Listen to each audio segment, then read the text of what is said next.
Welcome to lesson 13 of Learning New Testament Greek.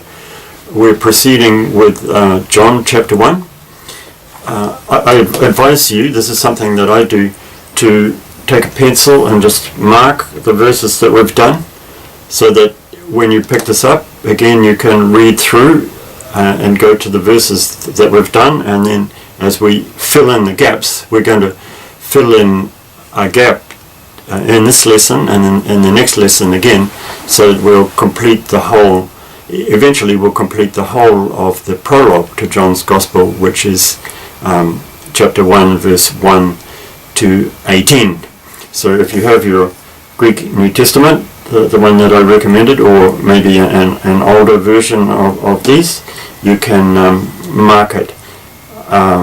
Pencil is good because you can later on rub it out if you don't want to see it anymore.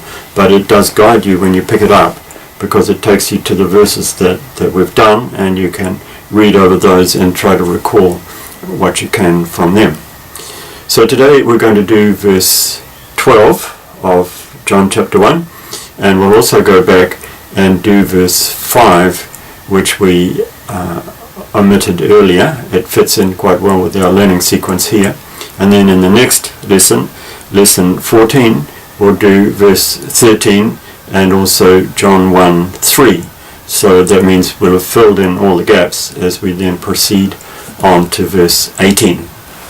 Okay, so our first verse is John 1:5, which says, Kai tophos in te scotia Phaine, kai he scotia auto u katalabin. So here I have my sheet again printed off landscape, and I've written underneath the three different stages. So if you want to try and write yours before I show what I've written, now's your chance to pause the tape and then have a look. So the first line is the letter by letter translation, which I've written like that. As you can see, I got a little bit squeezed for room there, but the A4 sheet has allowed me space to write it down there. And now the word by word translation. And the light in the darkness shines, and the darkness it not overcame. So there are a few new words and points here, I think. Phaine is a new word, which means shines, and from it we get a couple of English words, phantom and theophany. So phantom is like a ghost type creature that appears or shines, and a theophany is an appearance of God or a god. And I guess God always shines when he appears, although of course the word is perhaps taken in a slightly different sense to what we have it here in the New Testament, more like appear rather than shine. Although I suppose we could see it as taking partly that meaning here too. The light appears in the darkness, shines in the darkness. The A ending, we saw this on photidze in verse 9. It's what's called third person singular. So it means he, she, or it shines. So this is quite a common ending, but not the only Greek ending that indicates third person singular, he, she, or it. It shines, and it's present tense. So it could mean shines or is shining. The Greek present tense could be translated by either of those two in English. And then where do we come to here? Yes, another new word is scotia, which is darkness. For this word I have a mnemonic. I use the mnemonic Scotland. An old name of Scotland is Scotia. And so I think, dark and the long, cold winter, my ancestors came from there. I'm glad they... no, I shouldn't say that, should I? Moving right along here, and he Scotia, auto, so there's which I think we met, yes, we saw it in verse 11 in the last lesson. It's another form of ook, which occurred in verse 10. But from this we get an English word also, utopia, which is spelled U-T-O-P-I-A. And so the original meaning of that is no place. When the word was invented by Sir Thomas More, I think, he deliberately chose utopia, meaning no place. He's describing a non-existent place, not a place, utopia. So it means not. And then we have this word katelaben. There are actually two parts to this word, kata and laben. And the kata has the a has changed to e, indicating the past tense, and the en is, as we've had before, a common ending indicating third person singular past tense. This was third person singular present tense in fine, and here we have an ending that indicates third person singular past tense. It did not overcome it. But the kata part, the first approximation of kata is down, and laben is take. So we can think of it as take down. The darkness didn't take it down. We actually use this kata in English with words like catastrophe. That's originally meant a downturn. Of course, a catastrophic downturn. But catastrophe is actually a word that's found in the New Testament. So the darkness didn't take it down. But this word actually has two meanings. I suppose a little bit like the English word take down has two meanings. You could take down someone, meaning to tackle them from their high perch and bring them down to the ground type of thing. Or take down, meaning you take down a dictation, for example.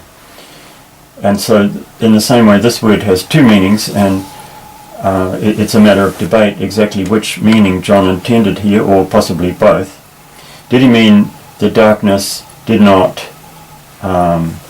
tackle the light or overcame it, or did it mean the darkness did not understand the light?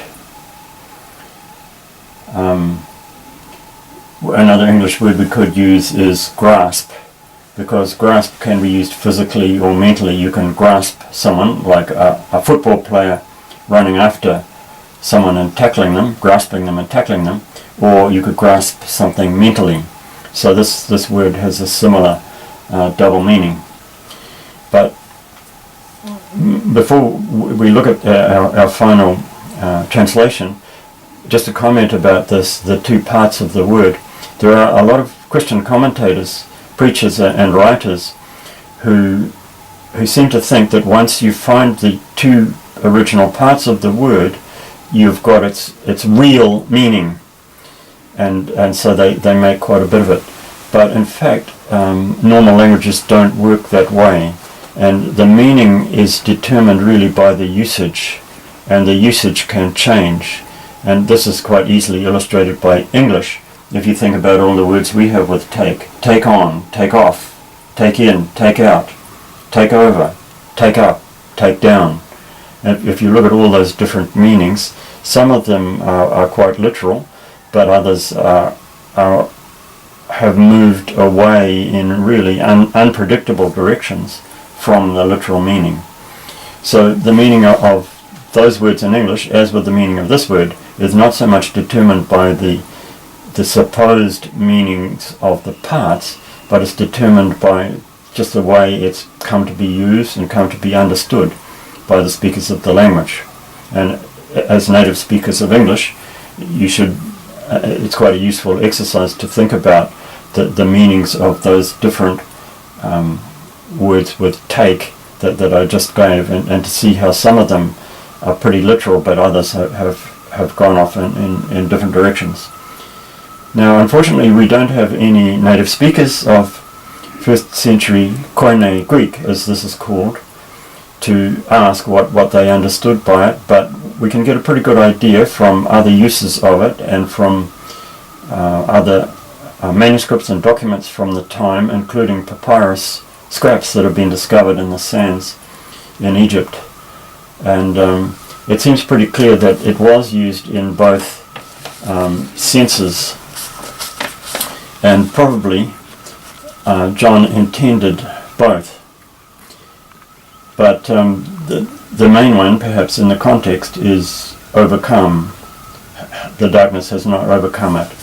So this is what I've written. The light still shines. I've added the word still, which seemed to make the English flow a bit better. By the way, this is not the final word. I mean, there's a lot of different ways you can do it. As a matter of choice here. But this is what I've done. I felt that the word still needed to be put in there. Still shines in the darkness, or you could say the light is still shining in the darkness. And instead of putting these ands in, which is perhaps regarded in English as not such good style to be using and, I've left them both out, and I've replaced this one by a semicolon. The light still shines in the darkness. The darkness has not overcome it. And so here we had a choice in English whether we use this tense or the simple past, and it seemed to me more appropriate to use the what's called, some people call it the present perfect, or else simply the perfect tense, because it's talking about from the past and right up until now, which I think is what the verse is meaning. The light still shines in the darkness has not overcome it. Okay, and then you can fold this up again and look at it later on. But meantime, we'll move on to verse 12. So the second verse we're going to look at in this lesson is John 1:12. Hosoi de elabon auton, edoken autois exousian, teknatheu genesthai. And there's another part to the verse that didn't fit on the paper, we'll do in a minute. So I've got my paper ready, again printed landscape, and this is my letter by letter translation, and then underneath that is the word by word. So we have some new words here. One is hosoi, which means as many as, or in this case we're just going to translate it by all, but for the first guest translation I've written it as many as. Second word is also new, der. This word always occurs second in the sentence, and it means but as a first approximation. And elabon,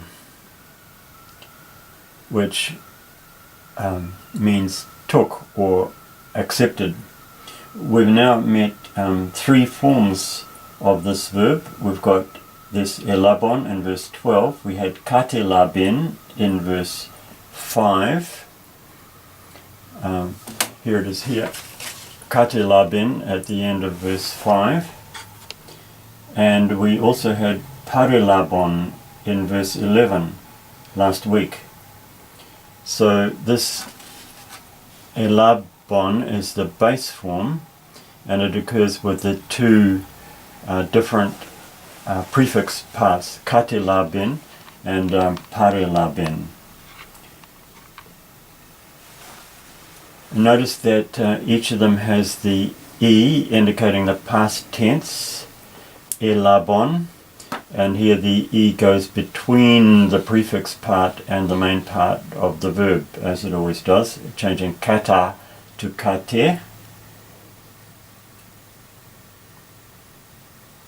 Indicating past tense. The technical name of the past tense in Greek, it's called the aorist, A-O-R-I-S-T.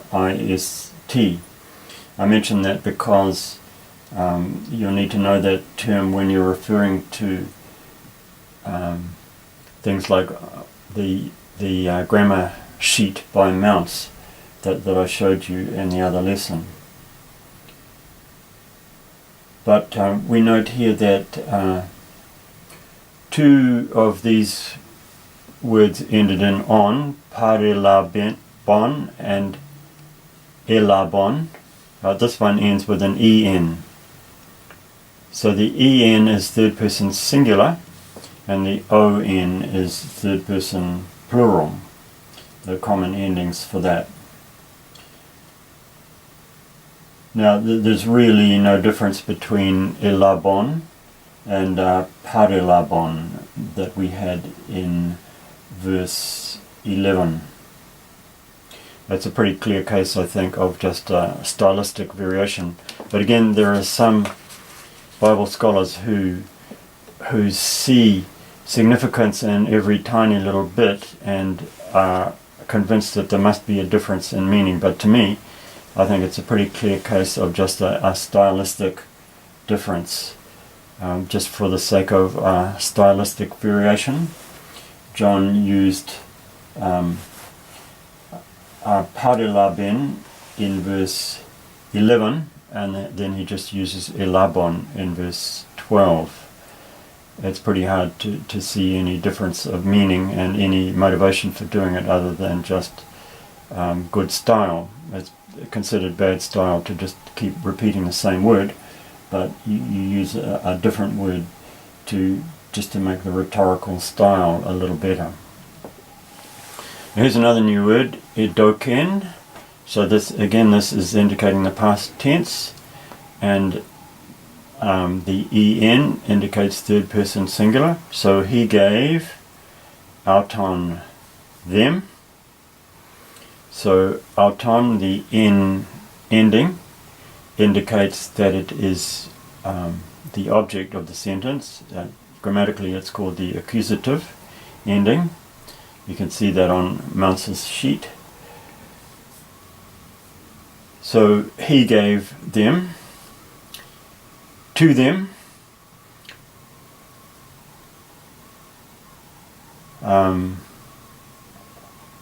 so this is the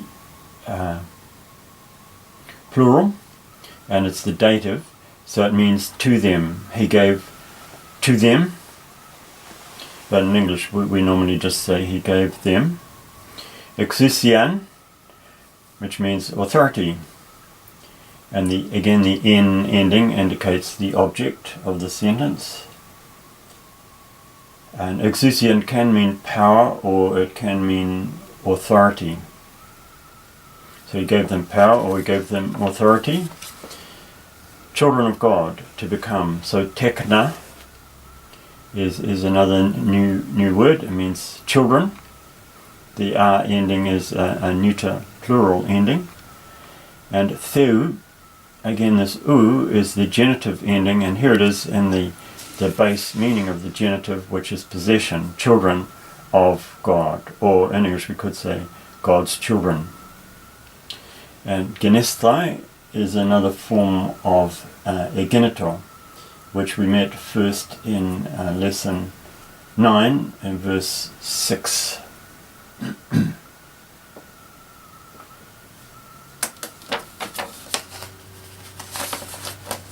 So this is my translation. I've added a but for the sake of the flow. But to all who accepted him, he gave authority, or he gave the right, to become children of God, or we could say to become God's children. So that's the first part of verse 12. I'll fold this up again, put it up here, and now we'll do the last part of verse 12. tois pistiusin eis to onoma autu. So this finishes off verse 12. There's the letter-by-letter translation, and here's the word-by-word translation. To those believing. This pistiusin is grammatically called a participle. So we translate in English as believing, the believing people. So I've written here, to the believing, to those believing, eis, in or into, to onoma autu, the name, his. And I've written, to those trusting and committed to him. So remember, as I said before, the word pistiu, which is the root here, is usually said to mean believe, but again the English word believe has a lot more connotation of believing a fact. The Greek word pistiu can mean that, but in its significant uses like this, it's more like a commitment, trusting and commitment. And believing in his name, again we often see this in the more literal English versions, and this type of Christian speak goes into Christian songs and a lot of things, but when you think about it, it doesn't really, it's not a phrase that we use in normal English. I don't say, I believe in the name of my pastor, or I believe in the name of my friend. If we did, it would mean I believe that it's his true name, that it's not a false name, which of course is not what this is talking about at all. But in biblical usage, the name often stands for the person or his character. Sometimes it can be translated his reputation. But here I think it's just talking about his person. Believe in his person, trusting and committed to him.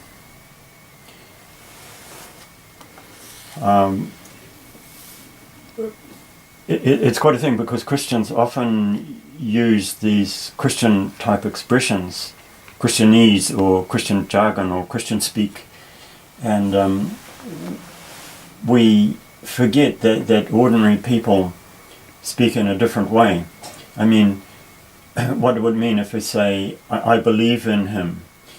Often in normal English that means, I think he can succeed despite his failings. I believe in him. Or you're talking to friends, say, I believe in you. Try again, I think you can do it. So in that case, the word believe goes into quite the wrong area, not the area that's intended here. And as Christians, we have to be aware of that, especially when we're working from more literal type translations. We need to be aware of what these words that we're saying would mean to normal English speakers. And also for our own benefit, we need to think about what are we really saying and how would we really express it in plain, normal English. It's pretty important, because that's the only way to really understand our own faith properly, is to have it expressed in plain, normal English. Understanding something is the same, one and the same thing as having it expressed in plain, normal English.